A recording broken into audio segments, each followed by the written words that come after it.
Hey Rebel Rouser, I'm Alan Voivod and this is Star Wars 7 by 7, your daily dose of Star Wars joy, and thank you so much for joining me for it. So as with previous episodes, we will do our 7 takeaway breakdown starting with the plot breakdown for point 1, and as with previous episodes of the Ahsoka series, this can actually go very quickly. So on the one hand, we have Ahsoka and Sabine facing Shin Hati and Marrok. Ahsoka defeats Marrok while Sabine and Shin are continuing to face off. Ahsoka goes to the Henge to fight Baylan Skoll, but Shin bails from that fight to go help Baylan.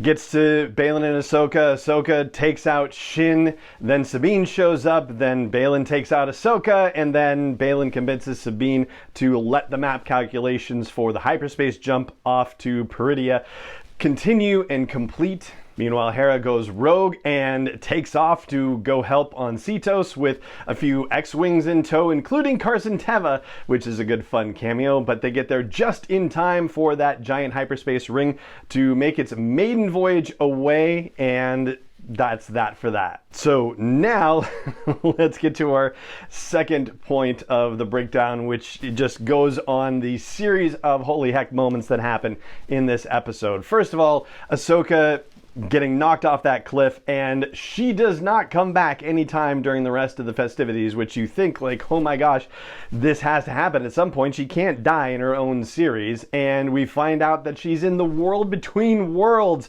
somehow. And who should be waiting for her there? None other than her old master, Anakin Skywalker. And so yeah, we've got a lot to unpack about that.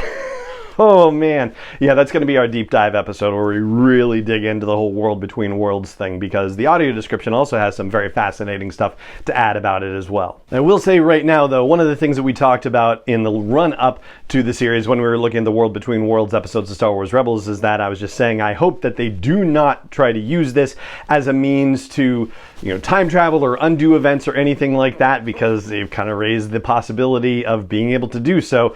We'll have to see, but I don't think that's the where they're going with this. I think we're actually getting a shortcut to Peridia, which again we'll talk about in more detail tomorrow. For a third takeaway, another holy heck moment comes when Baylan Skoll convinces Sabine to give him the map, but in doing so, he takes a moment to meditate and then connects with her about her feelings that Ezra Bridger is the only family that she has left, but also in the midst of this drops the reveal that her family died on Mandalore. Sabine Wren's family died on Mandalore because, quote, her master didn't trust her, unquote. Or your master didn't trust you. Like, you get what I'm saying. The point is that now we have another crack in the window into what happened between Ahsoka and Sabine that caused them to go their separate ways and to make their reunion hostile.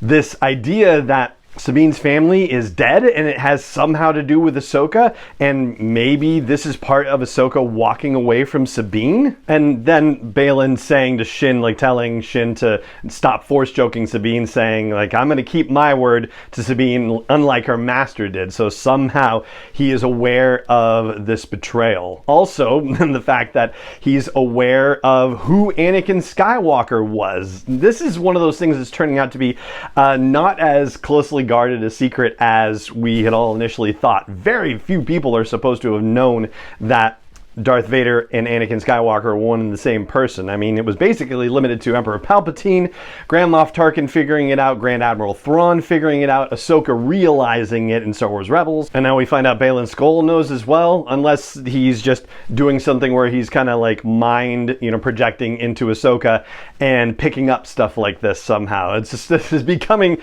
more of an open secret than a closely guarded secret in Star Wars lore. So call that a 3.5. Thing about him knowing about Anakin, which was shocking in its own way. For a fourth takeaway, though, I'm going to digress from the shocking stuff and just talk about how there were a lot of foreshadowing elements in this episode for what was going to happen, with Sabine actually deciding to go along and help with the map thing rather than making sure that it didn't fall into the wrong hands and potentially enable Thrawn to come back. So, I mean, there was an exchange on the forest floor of Cetos, and then there was an exchange with around the table as Sabine was packing her gear, and then there's Hu Yang saying, stay together, like, I think you guys work better that way. And I have to say, I don't know if I was just in the moment enjoying my first watch of it, and just didn't think twice about it. If maybe that's the reason why, but it didn't seem heavy-handed to me necessarily until the second time through. When I watched it again, I'm like, oh, they're already planting the seeds for what's going to happen with Sabine helping out Baylan Skoll in the end. So in that sense, I would say, the narrative for me, at least the first time through, definitely plugged along at a faster, more engaging clip. It didn't give me a lot of time to sit and analyze, basically, and they've really packed a lot of lightsaber battle stuff into this series so far, which is very cool. For a fifth takeaway, we'll go to another holy heck moment, which is the hyperspace jump itself. So, I got to thinking about this because in Star Wars Rebels, there is an episode where Hera executes a hyperspace jump through the landing bay of some sort of Imperial space station thing, but it's open on both sides. So she actually blasts through the space station. It is probably one of the most visually awesome shots in all of Star Wars Rebels.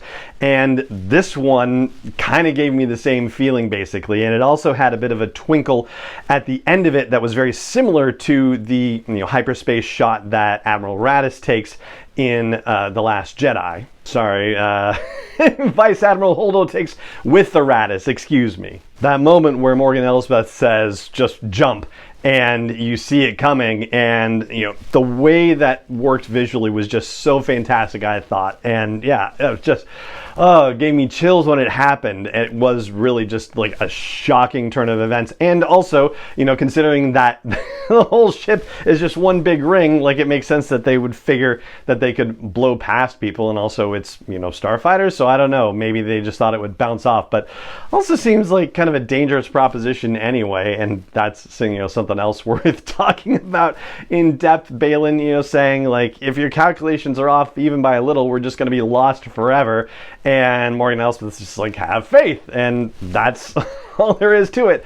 And it's not like they've actually tested this thing, I don't think. So this is maiden voyage, and they sinking hyperdrives, and well, anyway, yeah, we're suspending a lot of disbelief in this one as a result. But the way that they executed actually has made it pretty easy to suspend that disbelief so far. For a sixth takeaway, let's talk about Marrok, who we now have a sense of who he might be. So the mist that comes out of him, the vapor that comes out of him after Ahsoka slices him, it looks sort of greenish, but in the audio description it's described as black vapor. So that very strongly suggests that he is, or was, I guess in this case, a Night Brother, similar to Maul or Savage Opress. And I don't know about you, but the moment that Marrok and Ahsoka faced off and Marrok started those blades spinning like crazy, I thought to myself, yeah, this is about to end. That's just something about that. And I think that's how Ahsoka has killed a bunch of these. I don't know what it is about that spinning blade thing, but the moment it starts spinning, I feel like I just see that thing over with immediately.